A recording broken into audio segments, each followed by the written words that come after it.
Yeah, so Dan was saying earlier, talent is ubiquitous, but opportunity often isn't, right? So I grew up in the South Bronx in the 70s and 80s, and if you recall back then, total neighborhoods had completely disappeared. Buildings were basically in rubble.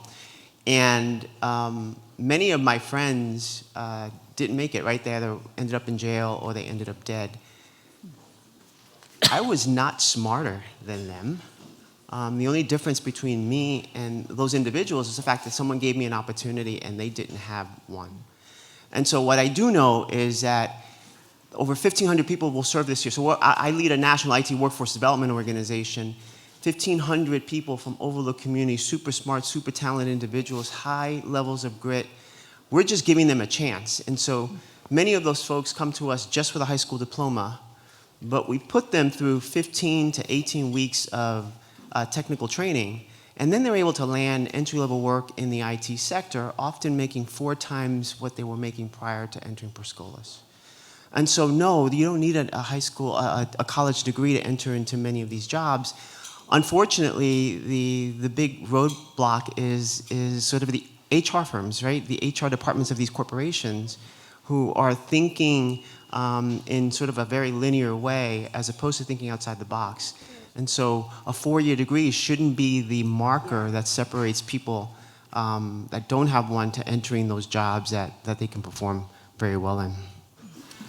Lara, I see that you're shaking your head. This is what you work in. So what are employers trying to find in incoming employees, and how can these types of programs help them become prospective candidates? Yeah. So I think their view on, it's certainly our view on, educational background is we look for attitude, right, will, and train for skill. In a lot of the jobs, especially store level, frontline, we can train folks to be digitally literate. We can offer them educational opportunities in our academies that teach them leadership and change management and financial and business acumen. And so that's where we're willing to invest. You talked about grit. We're looking for candidates at our stores and in our supply chain logistics network and at the home office where you have the attitude, the willingness, the capabilities, and we can fill in the gaps either with training that we provide or educational programs that we're investing in like $1 a day college benefit if that's something that interests you to do voluntarily. Juan, my next question is to you. You've had some success having companies sign on and help with City College of Chicago. What's your pitch to companies? So just to give context, I oversee a system that's 7 colleges serving 80,000 students, 75% of whom are African American and Latino, 83% of whom are first generation going to college or adults coming into the college system. And I think and I live in a city that is growing, and yet economic opportunity is not distributed very well. And what I say to companies is very simple. It goes back to the grit, the determination, the capacity that our students have. We hold in our system the largest single asset that is in the city of Chicago from an education standpoint. Not the University of Chicago, not Northwestern, not the big universities in our city, because they're bringing many students from the outside. These are homegrown folks that have grit, determination, maturity, creativity, and the ability to contribute. And so what I say to companies is, don't look at this as helping our students or institution. Think about what you're missing out on by not creating the pipelines from our system into your companies. And by and large, what we're discovering is you have these companies. We've created an apprenticeship network of companies that is looking at how do you create apprenticeships in non-traditional fields. How do you create pipelines from Harold Washington College, which is a block and a half from Aon, and Aon has never hired from Harold Washington College. And now, by thinking critically in the HR department about business needs and opportunities to improve the overall culture and environment of Aon, they look to us and what they find is a business solution in our students. Today, Aon is hiring 24 apprentices a year. Think about that over a span of 10 years. Think about doing that by 150 to 200 companies in our city. All of a sudden, you transform the face of economic opportunity, the reality of economic opportunity for the student population I live and for the city that I live in. What do you think is the key difference between the apprenticeship program and education and a four-year institution or an employee training? What is that key difference that you think really sets them apart? I think it's the both and proposition. So our students are both learning and earning. So you take an Aon apprenticeship, they're working 3.5 days a week, earning $38,000 a year as a full employee with health benefits and everything. At the same time, they're studying a day and a half a week. And so at the end of it, they emerge with an associate's degree, the ability to continue on, but they're also gotten the work experience and the networks within that company. And their lives have been organized for success. And so many of our students are part-time because they have to be, or they're full-time and they're working. But the job doesn't complement the career. It's actually, in many senses, an impediment to their career. And so we have to bring those things into alignment to see success. And then the big thing is, the apprenticeship network itself does not talk about this as a charity, okay? It talks about it as business value. If we cannot deliver business value to you, we'd rather have you not do the apprenticeship, because the minute the economy softens a little, you're going to back away. You know, we don't want you to back away. This is a long-term proposition of a new pipeline of talented people. Accenture, think about this. The single largest source of hiring for entry-level talent today at Accenture is City Colleges of Chicago in our computer science program. A year and a half ago, that was not the case. They're bringing in 27 apprentices, and those students are proving their worth, okay, and staying on with the company. It's going to change the face of Accenture, you know, for years and years to come. Lara, one of the things you talk about, sort of piggybacking off of this, is that employees don't ask enough of their employers. What do you mean by that, and what do you think they should be asking employers when they come in the door? Yeah, so I think the biggest question I would ask or encourage them to ask is the shared value, right? What is the value proposition? You as an employee, as an associate, in our case, you have something to offer, regardless of whether you're coming to work as a part-time cashier or you're coming into the home office in more of a professional type of career. You have something to offer. And so it's reasonable for you to ask the hiring manager and to ask other associates, what's the value that Walmart will bring to me and my life and my family and my earning potential and my career opportunities? What do you got for me? Because there's a lot of opportunities out there, right? It's a buyer's market from an employment perspective right now. And folks need to be empowered to ask questions around what is the shared value proposition and how do we both benefit from this employment relationship. What should they be asking for? I think that's the big question when employees come in, is what is available to me? So what is that? I think it depends on what's important to you in your time of life and what your needs are.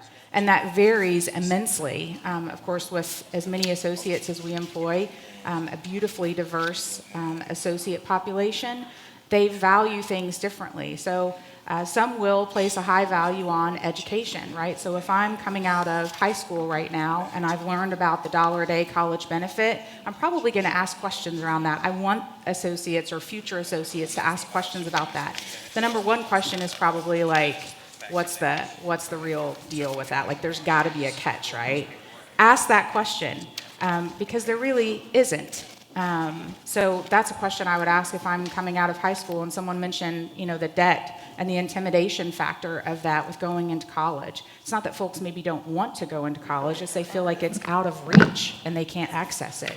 So I would ask about that if I'm in that season of life. If I'm a working mother, I might ask about the schedule opportunity, right? It's important to me. I place a high value on being able to see my kids off in the morning or pick them up in the afternoon. And I need a stable, schedule and paycheck. So I would ask questions about that. So I could give many more examples, but I think it's just what's important to you at that time as an associate or as a worker and what you value, and ask those questions. One of the jobs I want to talk about is not one that we hear a lot about. The tech revolution, when we think about it, created a lot of highly paid, highly skilled jobs. But and the criticism is that they hollowed out a lot of the middle jobs. And there's something that's come up now called mid-tech jobs. So Plinio, I want you to answer this. What is that? What is a mid-tech job, and what's the opportunity there? Yeah, so I think that's a misnomer, right? I think there are so many IT jobs out there. When I talk to employers across this country, the common theme is I can't find enough people, right?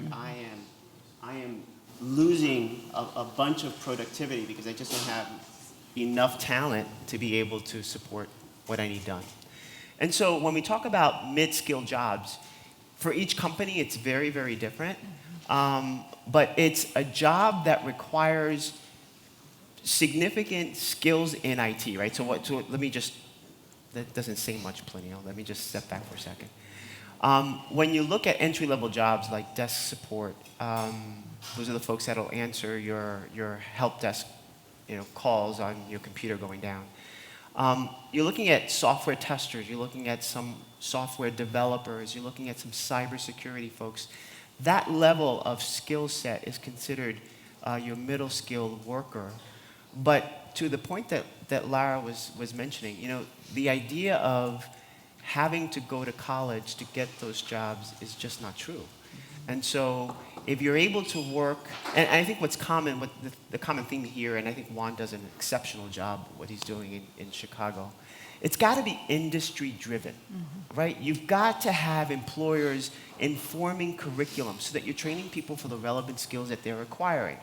And so Scholas is not a higher ed institution in the traditional way, but we are an educational institution really relying on input from the corporate sector to design everything that we do. The curriculum development, how we choose our students, the length of the training, all of that is driven by industry. And so there is no surprise when our students graduate from our program, 85% of them are getting jobs. And they're getting jobs in careers that will lead to sustainable wages in a very quick period of time. And so it's not atypical for our students to start at $40,000, $50,000 a year and a couple of years later be making $70,000, $80,000 a year. That's significant.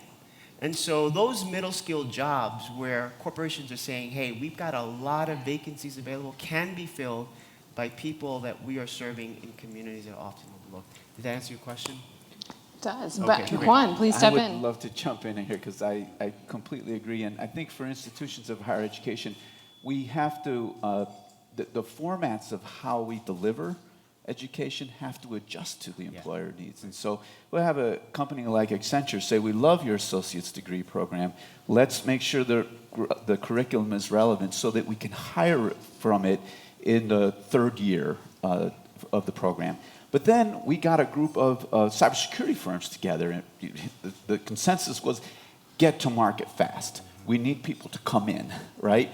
So we went to the Department of Defense, got their curriculum, worked with the private industry to get some trainers, train the trainer programs, to get some adjunct faculty from our employer partners, and are now delivering a boot camp at 3 of our colleges that specifically pipelines into entry-level cybersecurity. This is not credit-bearing, although later on, if the student wants to come back into credit-bearing courses, you can use prior learning assessments and other tools. And so we have to be more agile, we have to be quicker, and we have to be open to different formats depending upon what the industry is looking for.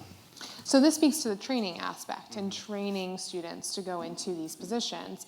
So how do you prepare that? How do you prepare the folks that come through Scholas to go into these positions? What does the training look like?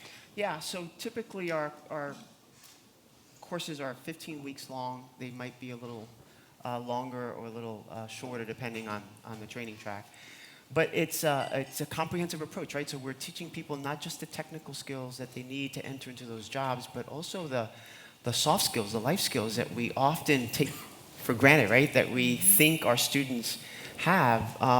That's incorporated and contextualized into the training. So by the end of that 15-week experience, that person knows how to fix that computer or build code, but they also know how to work in a team setting. How to negotiate a raise, how to communicate with their boss. All of those skills that often trip our folks. And so I think the comprehensiveness of the training is incredibly important, but I also have to share that, it doesn't all end in 15 weeks, right? You don't pat someone on the back, get them a job and say, good luck. That it's much longer engagement for folks. And for us, it's 2 years of engagement past graduation, because we've realized that it takes that long for people to get over the hump, right? Life issues continue to exist for our students, and so how do you provide the support for those individuals so that they can get past those issues that mitigate them from staying on the job? And that 2-year mark for us historically has been a key marker for us. How do you ensure that that job is at the end of the line? So how do you work with companies to create a pipeline in which they know that they will move into a new position when they finish the program? I'll just quickly jump on that. Please because do. I think Juan touched upon this. The next evolution of workforce models, I call it sector-based 2.0, right? It's those organizations that can act as consultants to corporations. I am providing you a solution. Let's build something specific for you, right? So Accenture or whomever comes to us and says, we need 30 of these folks. Let's sit down, let's talk to your hiring managers, figure out what the curriculum looks like, let's build that, let's find the people in the community, let's train those individuals, and now I'm going to hold you accountable to hiring those folks. That level of customization, that ability to really partner with an employer, I think is the next evolution of this work, and almost always guarantees that our graduates get a job. And so being able to build that intentional pipeline and partnership with employers is incredibly important. And I'm going to jump to questions here in a little bit, so get those ready. Juan, do you have anything to add to that as far as I think that's preparing? absolutely right. Big institutions like ours have to make that leap. We have to go from being generalist in nature to being specific solutions to specific companies. But it doesn't mean that every little thing it needs to be super customized, I would just say. What we're learning is that by and large, when you talk to employers, there's a 80 to 90% agreement in what they need, and then there's a 10 to 15% that's extra and additive to their own company. And so it's being creative about how you get that extra, whether it's through an apprenticeship or through a tweak in your curriculum. So you don't have to be 1,000 things to 1,000 people either, right? Do you have questions?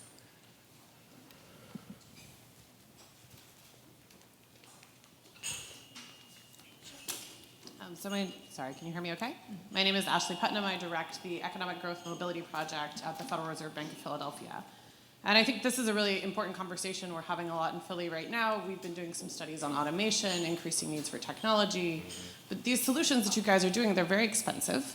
And I think one of the concerns we have is looking at scalability. What do we do with our limited public dollars, our limited philanthropic dollars? How do we get to the case for the private sector also being an investor in these kind of solutions?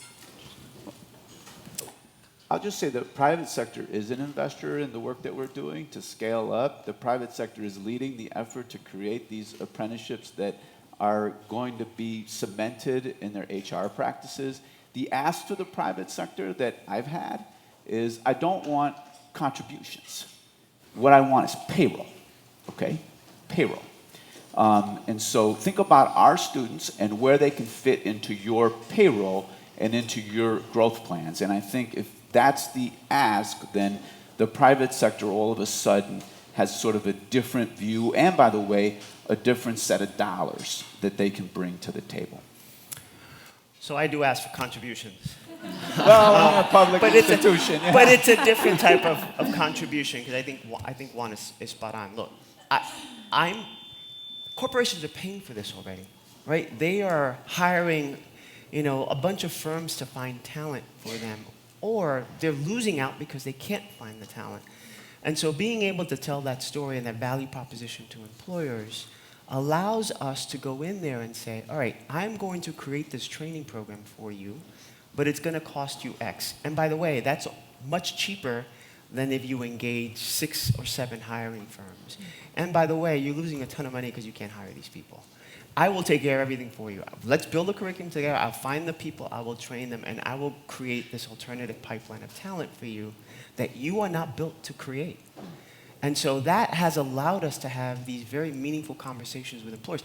But I also need to add this, right? Because I don't go to these meetings because I'm not a techie, right? I've got to bring the folks, so I had to build that capacity internally. I had to build technologists that would come with me and talk the talk with that employer. And then it sort of demystifies that this not-for-profit can't do what they're doing. No. We know what we're doing, and in fact, we kind of know what's happening in IT better than you do. Let's sit and figure this out together, and let's build the talent that you need. Luis Santana, I'm the Executive Director for Reading Beyond in Fresno, California. And we have a workforce program as well. Plinio, my question is for you, going back to the sustainability issue. If I understood you right, you do provide or maintain connection with the students after a couple of years. Yes. Talk about that and how you pay for it. Yeah, so it is 2 years, and everybody becomes an alumni of Scholas, and that entitles folks to a bunch of different activities and benefits. I think the biggest one for us has been building an internal learning management system that allows our students to continue to take courses online, and we can monitor that and sort of encourage people to continue their upskilling. Because we all know, right, the technology is changing so quickly. If you don't continue to learn, you'll be antiquated very quickly. And so that learning management system has been a very effective and efficient way of keeping folks engaged. Our approach is also very intentional, right? So we have our database that tags people at 3, 6, 9 months in a year. And in each one of those moments, we're calling folks to see how they're doing on their job. And at 1 year mark, we're encouraging people to move on to the next job, right? So we're engaging our students with our employer specialists to find them the next opportunity, because by then they have enough skills to be able to go on to the next step on that career pathway. And then we can backfill the job that they left with one of our graduates. That use of technology has allowed us to create a very efficient follow-up system to keep our students engaged. I might just add that in the apprenticeship network that we talk about, it's not just a network of employers, it's a network of apprentices. And it's a network of mentors in the workplace for those apprentices. And so, there are natural ways in every company for employees to engage, to grow, and to be supported. And ensuring that, our apprentices and our students tap into those existing sources is of critical importance for their sustained growth in that company, in that field.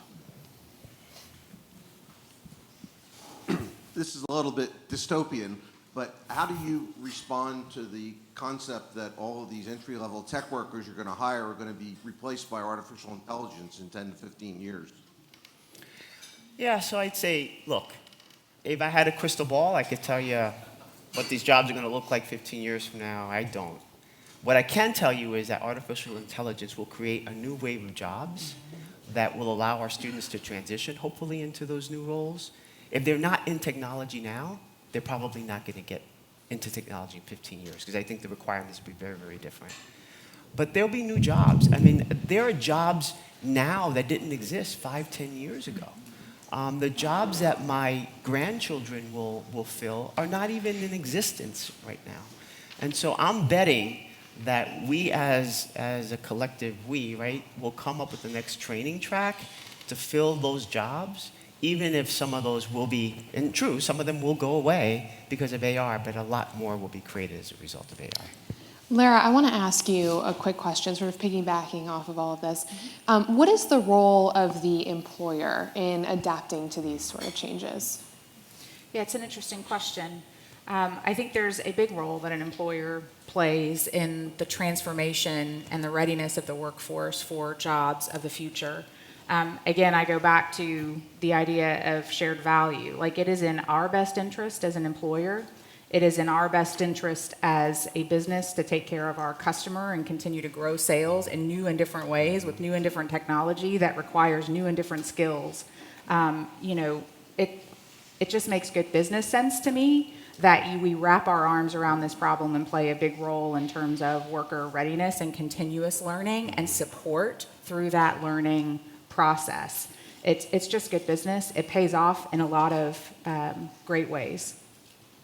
And Juan, how do educational systems adapt to these changes? What is your takeaway from City College? We have to become better listeners, and we also have to become better at trying new things out, right? So, the things that we try out may not always work, but we need to be iterative in nature. If we're going to keep up with a changing dynamic, environment, then we have to have more tolerance for being learning institutions.